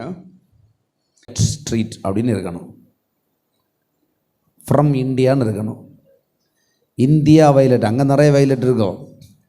India Karungal, India Tamil Nadu, south India Tamil Nadu, Kanyakumari Karungal. விளை பேர் என்ன? காக்கச்சி விளை. காக்கச்சி விளை வயலட்டுன்னு இருக்கணும் ஒரு பேர். ஒரு ஸ்ட்ரீட்டுக்கு பேரே என் பேர் இருக்கணும் அப்படி நீங்க நினைச்சீங்கன்னா உங்க நினைப்புக்கு கிடைக்கிற பலன் வெற்றியாக தான் இருக்கும். தேவனுடைய பிள்ளைக்கு அந்த வைராக்கியம் இருக்கணும். பாருங்க, நீங்கள் உன்னை நினச்சி அதை பெறாமல் இருக்கிறீங்கன்னா அது தேவனால் நீங்கள் பிறந்ததுக்கு அடையாளமே இல்லை. கர்த்தர் உங்களுக்கு அபிஷேகத்துக்கு அடையாளமே இல்லை. இந்த மாதிரி தாங்க ஆசை இருக்கணும். ஆசை எப்படி இருக்கணும்? இப்படி தான் இருக்கணும் ஆசை. உலகத்தையே ஜெயிக்கணும்னா என்னது அர்த்தம்? உலகத்தையே ஜெயிக்கணும்னு அர்த்தம் என்ன? முழு உலகத்தையுமே நம்ம ஜெயிப்போம். இங்கேருந்து நீங்கள் அமெரிக்கா தேசத்தில் உங்கள் பேர் இருக்குன்னு நீங்கள் நினச்சிங்கன்னா அங்கே இருக்குங்க. அதுக்கு உங்களை ஜெயிக்க வைப்பார். ஹல்லேலூயா. அப்போ என்ன, தேவனால் பிறந்ததெல்லாம் என்ன செய்யுமா? கீழே வசனம் வாசிங்க, கீழே வசனம் போடுங்க, 5வது வசனம். இயேசுவானவர் தேவனுடைய குமாரன் என்று விசுவாசிக்கிறவனே அன்றி உலகத்தை ஜெயிக்கிறவன் யாரு? அப்போ உலகத்தை ஜெயிக்கிறது யாரு? யாரா? சன் ஆஃப் காட், ஜீசஸ் கிரைஸ்ட குமாரன், தேவனுடைய குமாரன், புத்திரன் அப்படின்னு விசுவாசிக்கிறவனே உலகத்தை ஜெயிக்கிறவன். அதுக்குள்ள எல்லாம் இருக்குது. அதுக்குள்ள இந்த முழு புது உடன்படிக்கையும் இருக்குது. முழு புது உடன்படிக்கையின் சத்தியமே உள்ள இருக்குது. இயேசுவானவர் தேவனுடைய குமாரன் என்று விசுவாசிக்கிறவன் அன்றி உலகத்தை ஜெயிக்கிறவன் யார்? ஹல்லேலூயா. நீங்கள் இயேசு விசுவாசிக்கிறீங்களா? அவர் உங்கள் பாவங்களை ஏற்றுக்கொண்டிருக்கிறாரா? உங்கள் தரித்திரத்தை ஏற்றுக்கொண்டிருக்கிறாரா? உங்கள் சாபத்தை ஏற்றுக்கொண்டிருக்கிறாரா? உங்கள் நோயை எடுத்திருக்காரா?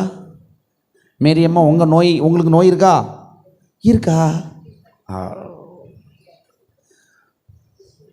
உங்களுக்கு இருக்க வேண்டிய எல்லா நோயும் உங்களை என்ன செய்யணும்? பிசாசுக்கு ஒரு மனுஷன் தன்னை முழுவதும் விட்டு கொடுத்துட்டான்னு வச்சுக்கோங்களேன், பாவம் ஃபுல்லாக என்ன ஆகும்னா முழு இருதயத்தையும் கரைப்படுத்தி, அதுக்கப்புறம் வசனம் சொல்லுது முழு சரீரத்தையும் கரைப்படுத்திடுமா. முழு சரீரமும் கரைப்படுத்தினா என்ன மாதிரி நடக்கும்? காந்தா எப்படி? கொஞ்சம் அப்படி உங்களுக்கு கொஞ்சம் பொது அறிவெல்லாம் இருக்குது போல இல்லையா? சரீரமே புண்ணாயிருங்க. இழுவி பாஞ்சிருங்க, அசிங்கமாயிருங்க, கிட்ட யாருமே வரவங்க, நாத்தம் அடிக்குங்க. அந்த அளவுக்கு முழு வாழ்க்கையே கரை பிடிச்சிரும். பிசாசுக்கு கொடுத்தீங்கன்னா கொஞ்சம் அங்கிட்டு இங்கிட்டு ஒரு விசுவாசத்தை வச்சிருக்கிறீங்களே, பிழைச்சிருக்கிறீங்க. ஆனால் வேதம் சொல்றது இந்த விசுவாசம் இல்லை. இயேசு கிறிஸ்து மெய்யான தேவன், என்னுடைய முழு சரீரத்துக்கும் சத்துருவால் ஏற்படுத்தப்பட்ட முழு பாவமும் கழுவப்பட்டிருக்கிறது. இனி நான் அவருடைய தழும்புகளினால் சுகமாயிருக்கிறேன் என்று நீ விசுவாசிக்கிற அந்த விசுவாசமே உலகத்தில் நீ எடுக்கிற வியாதியின் மத்தியில் நீ எடுக்கிற சுகத்தின் வெற்றி. ஹல்லேலூயா. எனக்கு வியாதிக்கு சம்மந்தமே இல்லை, நான் தேவனால் பிறந்த பிள்ளை. ஹல்லேலூயா. இதுதான் ஜெயம். பாருங்க, திருப்பி கொள்ளுங்க. எரேமியா 3:23. எரேமியா 3:23. குண்டிகளையும் திரளான மலைகளையும் நம்புகிறது விருதா என்பது மெய். இஸ்ரவேலின் ரட்சிப்பு எங்கள் தேவனாகிய கர்த்தருக்குள் இருப்பது என்பது மெய். ரைட். இங்க பாருங்க, குன்றுகளையும் திரளான மலைகளையும் நம்புகிறது விருதுவா என்பது மெய். இஸ்ரவேலின் ரட்சிப்பு எங்கள் தேவனாகிய கர்த்தருக்குள் இருப்பதே மெய். இஸ்ரவேல் எப்படி இருக்கு தெரியுமா? சுற்றி ஒன்றுமே இல்லை, ஆனால் அவனை தொட முடியாது. மலை இல்லை, புரியுதா? குன்றுகள் அப்படியெல்லாம் கிடையாது. நம்ம இந்தியா மாதிரிலாம் கிடையாது, பிளைனாக தான் இருக்கும் அவனுக்கு. ஆனால் அவனை ஒருத்தர் அடிக்க முடியாது. பார்த்தீங்களா, எழுதப்பட்டபடியே குன்றுகளையும் திரளான மலைகளையும் நம்புகிறது விருதுவா என்பது மெய். அது உண்மை. பாருங்க, இஸ்ரவேலின் ரட்சிப்பு தேவனாய கர்த்தரிடத்தில் இருப்பதே மெய். நீ இங்கே இருக்கிற எந்த பாதுகாப்பையும் நம்புகிறது வேஸ்ட். பாருங்க, ஆனால் தேவனிடத்துல தான் உன் ரட்சிப்பு இருக்குது, தேவனிடத்துல தான் என்னுடைய வெற்றி இருக்குது. என்னை அழைச்சு கொண்டு வந்து என்னை நியமித்தவர் தான் என் வெற்றியையும் முன்குறிச்சிருக்கிறார். அவரிடத்துல தான் என் வெற்றி இருக்குது, அவரிடத்துல தான் எனக்கு எல்லாமே இருக்குதுன்னு நம்புறேனா என்ன ஆகுது? அந்த வெற்றியை நீ எடுப்ப. ஹல்லேலூயா. திருப்பிக் கொள்ளுங்க. 1 கொரிந்தியர் 15ஆம் அதிகாரம் 57.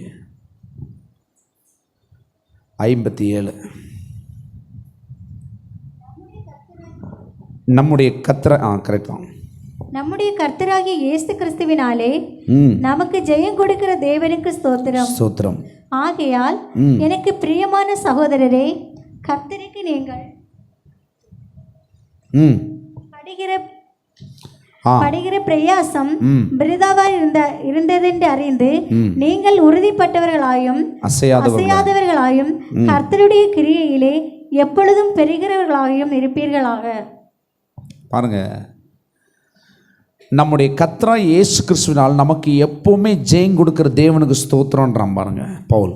ஆகையால் எனக்கு பிரியமான சகோதரரே, கர்த்தருக்குள் நீங்கள் படுகிற பிரயாசம் விருதாவா போகாதான். நீங்கள் ஆண்டவருடைய நாமத்தின்படி நின்றுட்டு ஒரு காரியத்தை செய்கிறீங்க. ஆண்டவரே நான் இதை செய்கிறேன், ஆண்டவரே நான் இந்த வேலையை செய்கிறேன், ஆண்டவரே நான் இந்த பிஸ்னஸை செய்கிறேன் அப்படின்னா அது நீங்கள் விருதாவாகவே போகாதான். விருதாவாக போக மாட்டேங்கிறேன். அதை அறிஞ்சு கொள்ளுங்க. நீங்கள் உறுதிப்பட்டவர்களாயும் அசையாதவர்களாயும் கர்த்தருடைய கிரியையில் எப்பொழுதும் பெறுகிறவர்களாயும் இருப்பீர்கள். பாருங்க, சில இடத்துல நீங்கள் வேலை செய்வீங்க, உங்களுக்கு மேலே இருக்கிற உங்களை கனமே பண்ண மாட்டான், மரியாதையே இருக்காது. நீங்கள் என்ன செய்வீங்க? சோர்ந்து போய், நான் எவ்வளவோ வேலை செய்கிறேங்க, என்னை இந்த ஆள் கனமே பண்ண மாட்டாருங்க, ஒரு வேலையும் செய்யாத அவளுக்கு மட்டும் வெங்கல கிண்ணம் கொடுப்பாரு பாருங்க. சொல்லாத. கர்த்தருடைய பிள்ளைகளுக்கு கர்த்தர் இருந்து என்ன செய்ய மாட்டார்? மொள்ள மாதிரியே நொல்லையும் வச்சு தரமாட்டார், கர்த்தரையே தருவார். கர்த்தர் தந்த பிறகு யார் தருவா? அந்த மொள்ள மாதிரி வாபளந்து நிற்பான், அடுத்து அவனை கொண்டு தர வைப்பார். புரியுதா? ரொம்ப கவனமாக இருங்க. எதை செய்தாலும் கர்த்தருடைய நாமம் மகிமைக்கென்றே செய்யுங்கள் வசனம் சொல்லுது. நீங்கள் புசித்தால் கூட, நீங்கள் குடித்தால் கூட கர்த்தருடைய நாமம் மகிமைக்கென்றே செய்யுங்க. இது ஆண்டவருக்காக நான் சாப்பிட்றேன்ப்பா, ஆண்டவருக்காக இந்த தண்ணியை குடிக்கிறேன் சொல்லி பாருங்க. சொல்லிருக்கீங்களா? அப்படி தான் இருக்கணும். அப்படி இருந்தீங்கன்னா நீங்கள் எல்லாவற்றிலும் நீங்கள் கர்த்தரால் பெருகுகிறவர்களாக இருப்பீர்கள். ஹல்லேலூயா. அப்படியே திருப்புங்க ரோமர் 8ஆம் அதிகாரம்.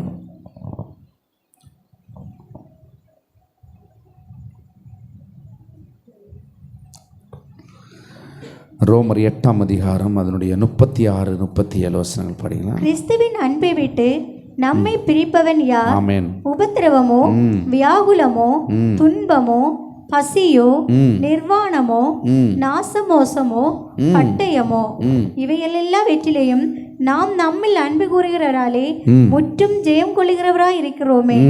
மரணமானால் போது பாருங்க, இங்க பவுல் எழுதுறாரு, கிறிஸ்துவின் அன்பை விட்டு நம்மை பிரிப்பவன் யார்?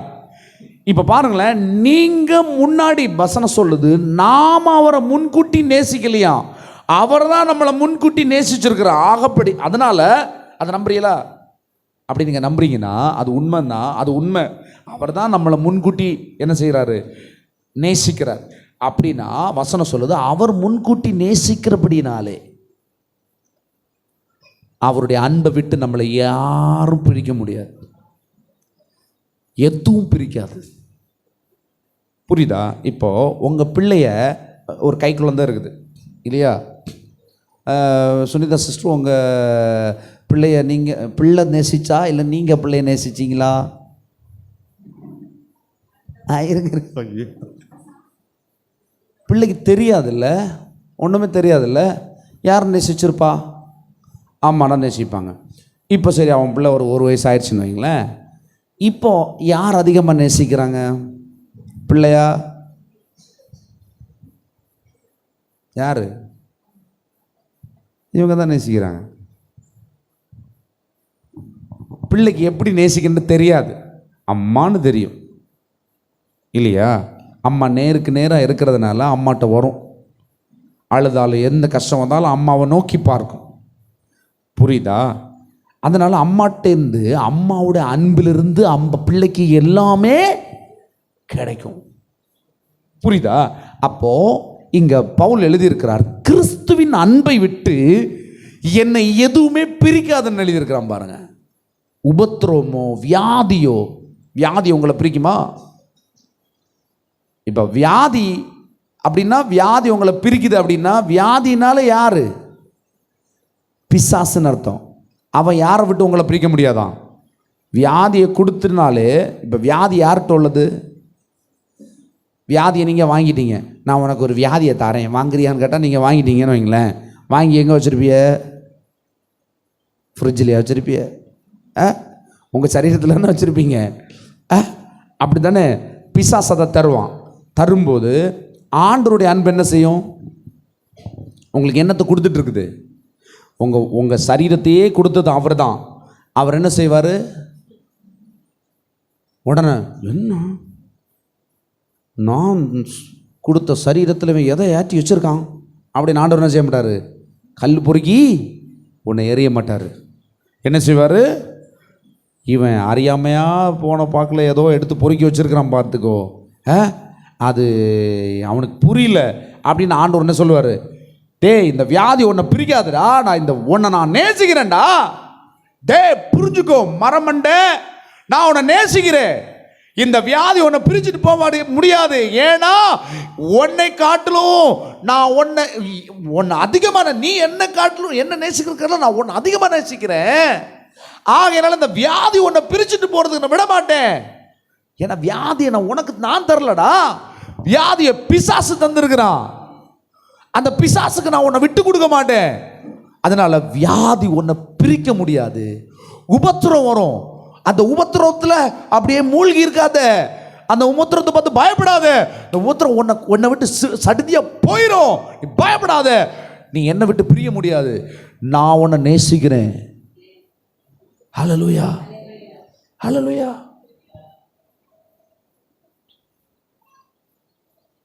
ஒரு ஒரு ஒரு ஒரு காயம் வந்துருச்சுங்க ஒரு பிள்ளைக்கு, நல்ல காயம். அந்த காயம் போய் போய் போய் புழுவே வச்சிருச்சுன்னு வைங்களேன். எப்படி வச்சிருச்சு? புழுவே வச்சிருச்சு. அந்த அம்மா நேசிப்பாங்களா? நாத்தம் கிட்ட போகிறதுக்கே முடியாமல் நாத்தம் அடித்தாலும் அந்த அம்மா கிட்ட போவாங்க. அந்த அம்மாவுக்கு மட்டும் நாத்தம் தெரியாது. நான் சொல்லட்டுமா, அந்த பரிசுத்த தேவன் நம்மளை பாவத்தின் குழியிலிருந்து தூக்கி எடுக்கும்போது நம்ம அவ்வளோ நாறிட்டு இருந்தோம். நம்மளை தொட முடியாது, தொட முடியாத பாவத்தின் சேற்றுக்குள்ளே தான் இருந்தோம். ஆனால் தூக்கி எடுத்தாரா? தூக்கி எடுத்தாரா? ஏன்? நீங்கள் நேசித்ததுனால அல்ல. நீங்கள் கூட எப்படி நேசிச்சிருப்பீங்க? பாவம் வந்த பிறகு தான் ஆண்டவரே கண்ணுக்கு தெரிஞ்சிருக்கும். பாவம் வரும்போது தெரியாது. பாவத்தில் மூழ்கி சாக போகிற டைமில் கடவுளே என்ன காப்பாற்றுங்கன்னு சொல்லிட்டு நீங்கள் அப்போ தான் கடவுளை தேடி இருப்பீங்க. ஆனால் தேவன் ஏற்கனவே உங்களை நேசித்தபடினாலே அவர் நீங்கள் ஆணு கூப்பிடுறதுக்கு முன்னாடி உங்களை வந்து தூக்கினார். நீங்கள் செத்து போயிருப்பீங்க, சிலர் மரிச்சே போயிருப்பீங்க பாருங்க. அந்த மாதிரி சூழல் வந்த போது உங்களை தூக்கி எடுத்தார் பாருங்க. ஏன்னா அவருடைய அன்பு. அதனால தான் அவன் எழுதியிருக்கிறான், மரணமானாலும் ஜீவனாலும் பாருங்க, கிறிஸ்துவின் அன்பை விட்டு நம்மை பிரிப்பவன் யார்? உபத்திரவமா, வியாகுலமா, துன்பமா, பசியோ, நிர்வாணமோ, நாசமோசமோ, பட்டயமோ, இவை எல்லாவற்றிலும் நம்மில் அன்பு கூறுகிறவராலே நாம் முற்றிலும் ஜெயங்கொள்கிறவர்களாக இருக்கிறோம். ஒன்று புரிஞ்சுக்கோங்க, குதிரை யுத்த நாளுக்கு என்று ஆயத்தப்படுத்தப்பட்டது எதுக்கு தெரியுமா? முற்றிலும் ஜெயங்கொள்வதற்கு. ஹல்லேலூயா. சொல்லுங்க, நான் இந்த குடும்ப பிரச்சனையிலேருந்து நான் ஜெயம் பெறுவேன். என்னை நேசிக்காத என்னுடைய மாமியார் என்னை நேசிப்பார்கள். சொல்லியிருக்கீங்களா? செத்து தொலையட்டும். அப்போ கட்டில் காலி ஆனது பிறகுலாம் இருக்குது. காலி ஆன பிறகுதான் பாஸ்டர் பிரதர் எனக்கு நிம்மதி. ஆஹா, அது தேவனுக்கு மகிமை அல்ல. யார் ஒன்றை எதிர்க்கக்கூடாத அளவுக்கு எதிர்த்தார்களோ, யார் ஒன்றை கேவலமாக நடத்தினார்களோ அவர்களே உன்னை உயர்த்தும்படி தேவன் ஒன்றை உயர்த்துவது தான் தேவனுக்கு மகிமை. பிரச்சனை வரும்போது இந்த பிரச்சனை எப்படியாச்சும் போகணும்னு நினைக்காத. எவன் பிரச்சனை காரணம் அவனே ஒன்றை, அண்ணே, தம்பி, தங்கச்சி, நான் செஞ்சதெல்லாம் போட்டு என்னை மன்னிச்சிருன்னு ஒரு வார்த்தை சொன்னாதான் நான் போவேன். இல்லைன்னா இந்த கட்ட வேவாது சாமி அப்படின்னு சொல்லுவான் அவன். ஹல்லேலூயா. புரியுதா உங்களுக்கு? சூழலை விட்டு ஓடாதீங்க. உபத்திரம் உங்களை பிரிக்காது தேவனை விட்டு. இல்லை, நீங்கள் சூழலை வேறு மாதிரி ஓடணும்னு நினைக்கிறீங்கன்னா தேவன் என்ன செய்வார்? உங்களை விட்டு குடுக்குன்னு ஓடிடுவார். ஹல்லேலூயா. புரியுதா? அப்போது எதுவும் நம்மளை பிரிக்காது. ஏன்னா எல்லாவற்றிலும் நம்ம அன்பு கூறுகிறவர்களாலே முற்றிலும் ஜெயங்கொள்கிறவர்களாக இருக்கிறோம். ஹல்லேலூயா, ஹல்லேலூயா. கடைசியாக வாசிங்க 2 கொரிந்தியர் 2:14. கிறிஸ்துவுக்குள் எப்பொழுதும் எங்களை கிறிஸ்துக்கள் வெற்றி சிறக்க பண்ணி எல்லா இடங்களிலேயும் எங்களை கொண்டு அவரை அறிகிற அறிவின் வாசனையை வெளிப்படுத்துகிற தேவனுக்கு ஸ்தோத்திரம். ஸ்தோத்திரம். போதும் போதும். இங்க பாருங்க, 2 கொரிந்தியர் 2:14 சொல்லுது, கிறிஸ்துவுக்குள் எப்பொழுதும் எங்களை வெற்றி சிறக்க பண்ணி எல்லா இடங்களிலும் எங்களை கொண்டு அவரை அறிகிற அறிவின் வாசனையை வெளிப்படுத்துகிற தேவனுக்கு ஸ்தோத்திரம். ஒரு விஷயம் புரிஞ்சுக்கிட்டீங்களா? நம்ம ஜெயங்கொள்ள தான் இங்கே வந்திருக்கிறோம். பக்கத்தில் கையை பிடிச்சி சொல்லுங்கள், நம்ம ஜெயங்கொள்ள தான் வந்திருக்கிறோம், தோல்வி அடைய வரலை. மறுபடியும் சொல்லுங்கள், தோல்வி அடைய வரலை. ஏன்டா இல்லை, பக்கத்தில் இருக்க மூஞ்சியை பார்த்து சொல்லணும். அது வேறு, இந்த மூஞ்சியெல்லாம் பார்த்தா எப்படி? இது ஏற்கனவே ஒரு சைஸாக தானே இருக்குது, இதெல்லாம் எப்படி ஜெயிக்க போகுது அப்படி பார்க்கக்கூடாது. இந்த மூஞ்சி தான் ஜெயிக்கும். ஹல்லேலூயா. தினமும் கண்ணாடிக்கு முன்னே போய் சொல்லுங்கள், எப்படி பெரிய கண்ணாடி ஒன்று வாங்குங்க. கண்ணாடி இல்லாத வீடு யார் வீட்டில் கண்ணாடி இல்லை? அது எப்படி இருக்கும் சாமி? அதெல்லாம் மெயினாக இருக்கும். இன்னும் நான் என்ன சொல்கிறேன்னா, ஒரு ஒரு ஒரு முழு கண்ணாடி வாங்குங்க. ஒரு 5 அடியில் ஒரு கண்ணாடி வாங்குங்க. 5 அடியில் ஒரு கண்ணாடி வாங்கிட்டு முன்னாடி போய் என்ன சொல்லுங்கள், உன்னை ஜெயிக்க யாராலும் முடியாது. உண்மை தான் சொல்கிறேன். என்ன சொல்லுங்கள்? உன்னை ஜெயிக்க யாராலும் முடியாதுடா. உங்கள் பேரை சொல்லி சொல்லுங்கள். ஏன்னா உன்னை நியமித்தவர் நியமித்த இடத்துலையே உன்னை வெற்றி அடைய செய்வார். ஏன்னா நீ எந்த இடத்துல நியமிக்கப்பட்டியோ அந்த இடத்துல தான் யுத்தம் நடந்து கொண்டிருக்கிறது. இந்த யுத்தத்தை செய்து கொண்டிருக்கிறவர் கர்த்தர். உனக்காக யாவற்றையும் செய்து கொள்வார், உனக்காக யாவற்றை செய்து முடிப்பார். நீ முற்றிலும் ஜெயங்கொள்ளுகிறவன். சொல்லுங்க.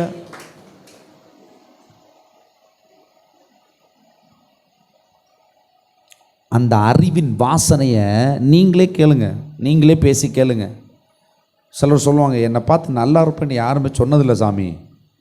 நான் நிறைய பேர்கிட்ட சொல்லியிருக்கிறேங்க நல்லா இருப்பீங்கன்னு. எனக்கு நிறைய பேர் திருப்பி சொல்லியிருக்கிறாங்க, என்னை பார்த்து நல்லா இருப்பேன்னு சொன்னதே இல்லையே. சிலர்லாம் அழுதுருக்காங்க என் முன்னாடி. நான் நல்லா இருப்பேன்னு எப்படி நீங்கள் சொல்லுவீங்க? என்னை பார்த்து அப்படி சொன்னதே இல்லையே. ஒரு விஷயம் புரிஞ்சிங்களா? உங்களை பார்த்து யார் வேணாலும் நீ நல்லா இருப்ப, நீ நல்லா வலுவ, நல்லா வருவ அப்படிலாம் சொல்ல மாட்டாங்க. ஆனால் நீயே உனக்கு சொல்லு. தாவீது சொன்னது மாதிரி, என் ஆத்துமாவே நீ கர்த்தரை ஸ்தோத்திரி, என் முழு உள்ளமே அவருடைய பரிசுத்த நாமத்தை ஸ்தோத்திரின்னு யார் சொன்னா? தாவீது தனக்கே சொன்னான். உங்களுக்கு யாரும் உங்களுக்கு சொல்ல மாட்டாங்க. ஒரே இடம் உங்களை பற்றி சொல்லணுன்னா, உங்களை பற்றி மேன்மையாக சொல்லணுன்னா, உங்கள் எதிர்காலத்தை சொல்லணுன்னா தேவனுடைய வார்த்தை மாத்திரம்தான் சொல்லும். ஹல்லேலூயா. அடுத்து சொல்லணும்னா நீ தான் சொல்லணும். நீ உன்னை பார்த்து சொல்லு, நான் முற்றிலும் ஜெயங்கொள்ளுகிறவன். என்ன பிரச்சனை வேணா இருக்கட்டும், இந்த பிரச்சனை எந்த மாதிரி வேணா இருக்கட்டும். ஒரு பிரச்சனை வந்தோடனே சுற்றி உங்களுக்கு சொல்லுவாங்க, தம்பி இது ரொம்ப மோசமான பிரச்சனை, இது டக்குன்னு வெளியே வர முடியாது, தம்பி இது பெரிய பிரச்சனை அப்படின்னு தான் சொல்லுவாங்க உலகம். இப்படி தானே? ஏன்னா உலகத்துக்கு அதான் தெரியும். ஏன்னா உலகம் முற்றிலும் ஜெயங்கொள்ளுகிற ஆள் அல்ல. உலகம் ஒரு கம்ப்ளீட் சக்சஸ்ல யாருமே கிடையாது. ஒரு முழு வெற்றியோட எவனா செத்துருக்கானா? ஆனால் நம்ம ஆளுங்க மட்டும் கல்லறையில் நல்லா எழுதியிருப்பாங்க, நல்ல போராட்டத்தை போராடினேன், ஓட்டத்தை முடித்தேன், இது முதற்கொண்டு நீதியின் கிரீடம் எனக்காக கர்த்தர் வச்சிருக்கிறாரு அப்படின்னு சூப்பராக விசுவாசமாக எழுதியிருக்காங்க. நல்லது, அதுவே பெரிய விஷயந்தான். என்ன போராட்டம் எழுதியிருக்குது? எழுதப்பட்டிருக்கும். பவுல் எழுதியிருக்கிறார், நல்ல போராட்டத்தை போராடினேன். நீங்கள் போராடுகிறதெல்லாம் நல்ல போராட்டங்க. உங்கள் வாழ்க்கையில் நீங்கள் சந்திக்கிற எல்லா நாட்களும் நல்ல நாட்கள். இந்த நாள் எனக்கு ரொம்ப மோசமான நாளுங்க அப்படின்னு சொல்லாதீங்க. இந்த நாள் நான் நினச்ச மாதிரி நன்மை வரலன்னு சொல்லாதீங்க. உங்களுக்கு நினச்சது மாதிரி நன்மை வரலன்னா அந்த நாளில் தேவன் ஏதோ ஸ்பெஷலாக இன்னமும் வச்சுருக்காருன்னு அர்த்தம். சிங்கனா இந்த பிஸ்னஸ் பண்ணுறவங்கெல்லாம் கேட்டுக்கோங்க. இன்றைக்கி பிஸ்னஸ், நாளைக்கு உங்களுக்கு பிஸ்னஸ் வரலன்னா, ஒரு நாள் பிஸ்னஸ் வரலன்னா என்ன செய்யுங்க? கண்ணை தள்ளிட்டு 2 புருவத்தையும் ஏற்றி எவனாச்சும் வருவானான்னு பார்க்காதீங்க. ஃபோனை நோண்டி எவனாச்சும் கூப்பிடுவானா பிஸ்னஸுக்குன்னு பார்க்காதீங்க. என்ன பண்ணுங்க? கர்த்தரிடத்தில் தரித்திருங்கள். அந்த நாள் தேவன் உங்களை ஆயத்தப்படுத்துகிற நாள். அந்த நாள் தேவன் உங்களை ஏதோ ஒரு, இப்போ இன்னைக்கு வராத பிஸ்னஸுக்கு இனி 10 நாளுக்கு பிஸ்னஸ் ஒரே நாள் வரும். ஒன்னால அந்த பிஸ்னஸ் அந்த பிஸ்னஸை நடத்த முடியாத அளவுக்கு வந்து குவியும். அதுக்கு உனக்கு எல்லா பலத்தையும் கர்த்தர் தரப்போகிறார். அதுக்கு தான் ஒத்திகை நாள், ஓய்வு நாள். சண்டே என்னது? அந்த ஓய்வு நாள் என்ன பண்ண போற? கண்டது கடியது நீ செய்யக்கூடாது.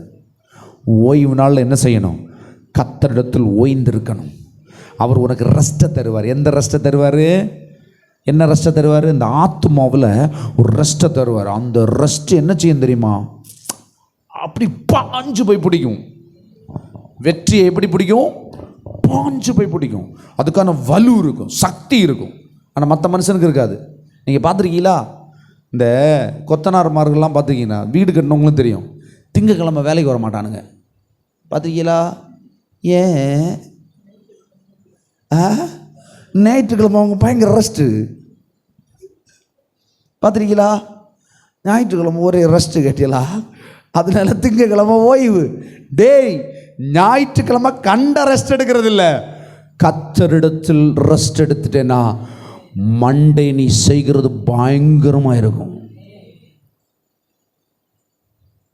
நல்லா போதை அடிச்சுட்டு கிடந்தா காலையில் கேராக இருக்கும். Monday waste. உலகத்தில் போய் ரெஸ்ட் எடுத்தேன்னா இப்படி தான் இருக்கும். ஆனால் கர்த்தரிடத்தில் ஓய்வு நாளை பரிசுத்தமாய் ஆசரிப்பாயாக.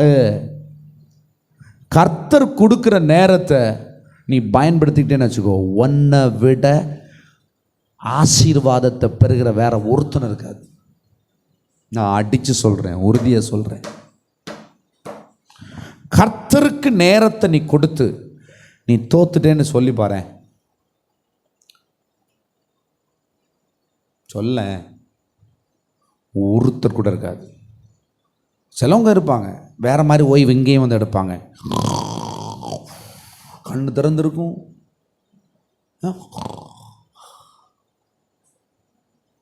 ஹல்லேலூயா. அவர் பிரசன்னத்தில் இரு, சலக்குன்னு ஒன்று போடுவார் இல்லையா? 1 மணி நேரம் ஆண்டோடைய வார்த்தையை கேட்டுட்டு இருக்கேன்னா 58 நிமிஷம் வரைக்கும் உனக்கு மேட்ரு வராது. 59வது நிமிஷம் அந்த கனப்பொழுதுல பட்டக்குன்னு ஒன்றை கொண்டு போடுவார். பா, 1 வருஷ பிஸ்னஸ் அப்படியே வாங்கிடுவேன். 1 வருஷ டேர்ன் ஒரு நாள் வாங்குகிற சக்தியை கர்த்தர் அப்படியே கொண்டு தருவார். கர்த்தருக்கு காத்திருங்கள், கர்த்தருக்கே காத்திருங்கள். புரியுது உங்களுக்கு? ஏன்னா இந்த பூமியில் அவர் தான் நம்மளை கொண்டு நிறுத்தி இருக்கிறாரு. இந்த பிசினஸ்ல நிப்பாட்டினது கர்த்தர், இந்த வேலையை தந்தது கர்த்தர், இதுல வெற்றி அடைய செய்ய வைக்கிறது கர்த்தர். குதிரை யுத்த நாளுக்கு என்று ஆயத்தமாக்கப்பட்டாச்சு. நம்ம எல்லாம் ஆயத்தமா இருக்கிறோம். யுத்த களத்தில் ஜெயம் யாரால வருமா? நம்ம பலத்தால வராது, அவரால் வரும். ஹல்லேலூயா, அவரால் வரும். யோபு சொல்லியிருக்கிறான் பாருங்க, அவருக்கு ஞானத்தை விட்டு அவருடைய ரகசியத்தை விட்டு ஒன்றுமே செய்ய முடியாதுங்க. அவர் தான் எல்லாம். எல்லாத்தையும் உடையவரோடு இருங்க, நீங்கள் ஜெயத்தை எடுப்பீங்க, முற்றிலும் ஜெயம் கொள்ளுவீங்க. ஒரு கம்ப்ளீட் சக்சஸ்.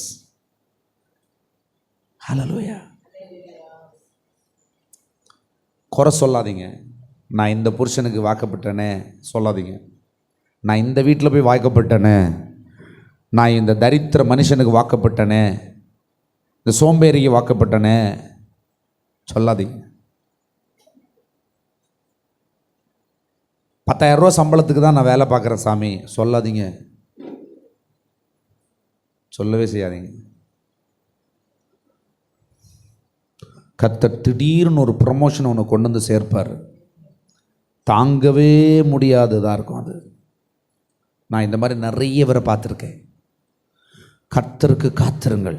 கர்த்தருக்கு காத்திருக்கிறவர்களோ புது பலன் அடைந்து செட்டைகள் அடித்து உயரே பறப்பார்கள் சொல்லப்பட்டிருக்கு.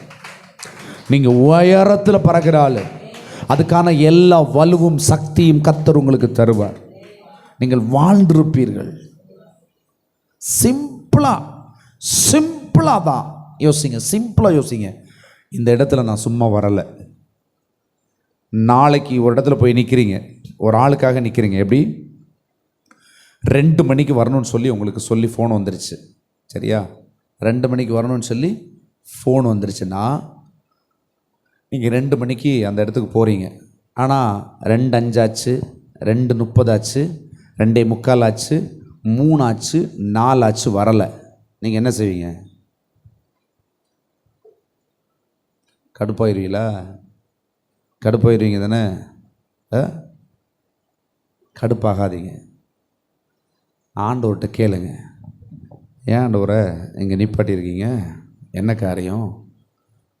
அங்கே ஏதோ ஒன்று கர்த்தர் திட்டமிட்டிருப்பார். நான் சொல்கிறேன், நீதிமானுடைய ஒரு துளி நேரம் கூட வீணாகாதுங்க, ஆகாதுங்க. ஒரு செகண்டை கூட சும்மா விட, ஒரு துளி கூட மண்ணில் விழாது. நான் சொல்கிறேன், அது எப்படி சொல்கிறேன்னா, வசனம் சொல்லுது, அவருடைய வார்த்தை ஒன்றாகிலும் தரையில் விழாதான். அவருடைய வார்த்தையின்படி நீ நிற்கிறேன்னு நினச்சிட்டேன்னு வச்சுக்கோ. ஆண்டவரே, இந்த நாள், இன்னைக்கு இந்த காலையில் எல்லா நாளும் ஜெபம் பண்ணுங்க. ஆண்டவரே, இந்த நாள் தேவன் எனக்கு நியமித்த நாள். இந்த நாளிலே நான் கலிகூறுதலை காண்பேன், முற்றிலும் ஜெயங்கொள்வேன். எனக்கு கொடுக்கப்படுற எல்லா காரியத்திலையும் நான் முற்றிலும் ஜெயங்கொள்வேன். நீ காலையிலே சொல்லிட்ட, நீ விசுவாசிச்சேன்னா அந்த நாள் முழுவதும் நீ மகா பெரிய வெற்றியை காண்பாய். தேவன் உனக்கு வச்சிருக்கிற ஸ்பெஷலாக நீ பார்ப்பாய். ஹல்லேலூயா. நீங்கள் எந்த இடத்துல நிற்கிறீங்களோ அந்த இடத்துல உங்களுக்கு ஜெயம் உண்டு. நீ எந்த நினைக்கிறியோ அதில் ஜெயம் உண்டு. நீ எதை விரும்புறியோ அதில் ஜெயம் உண்டு. உன் சூழல், உன்னுடைய பிரச்சனை, போராட்டம் எல்லாவற்றுக்கும் முடிவு உண்டு. இந்த மாதம் நீங்கள் எந்த பிரச்சனையை சந்தித்தாலும் பயப்படாதீங்க. கர்த்தர் எனக்கு அதான் சொன்னார். எவ்வளவு கொம்பு, பெரிய கொம்பை வச்சுட்டு சாதா கொம்புக்கே செத்துருவோம் இல்லையா? ஆனால் பெரிய கொம்பே வந்து எப்படியே பெரிய ஒரு யானை இருக்குன்னு வைங்களேன். இந்த நம்ம ஊர்லெலாம் யானையெல்லாம் அந்த அந்த இதை வந்து வெட்டிடுவாங்க. கொஞ்சம் காட்டு யானை அப்படி இருக்கும் பாருங்கள், பார்த்துருக்கீங்களா? இப்படி இருக்கும் அதுக்கு கொம்பு. அதுவே உன் பக்கத்தில் இருந்து உன்னை குத்தி எடுக்கிற மாதிரி நின்னாலும், ஏய், குதிரை யுத்த நாளுக்குன்னு தான் ஆயத்தப்பட்டிருக்கிறது, இந்த யுத்தத்தை நான் பார்த்து பயப்பட மாட்டேன், எனக்கு ஜெயத்தை கர்த்தர் கொண்டு வருவார். நில்லுன்னா நிற்கும். என்ன நில்லுன்னு சொல்லி நிற்காம நீ என்னை குத்த வந்தா நான் உடைய மாட்டேன், உன் கொம்பு தான் உடையும். ஹல்லேலூயா. இந்த கல்லின் மேல் மோதுகிறவனுக்கு ஐயோ. ஹல்லேலூயா. விசுவாசம் அவ்வளோ பெரிய வேலைங்க. சமயத்தில் நம்மளே கல்லாக மாறிடுவோம். முட்டுறது யாராக இருக்கும்? பெரிய பாறாங்கல்லையே எடுத்து உருட்டி தள்ளுற யானையாக முட்டும். ஆனால் யானை விழுந்துடும், செத்து போயிடும். ஹல்லேலூயா, ஹல்லேலூயா. சின்ன பொடிப்பை சொல்லுங்க, சின்ன பொடிப்பை காட்டில் அவ்வளோ பெரிய சிங்கத்தை பிளந்து தள்ளினான். ஒரு பயலுக்கும் தெரியாது.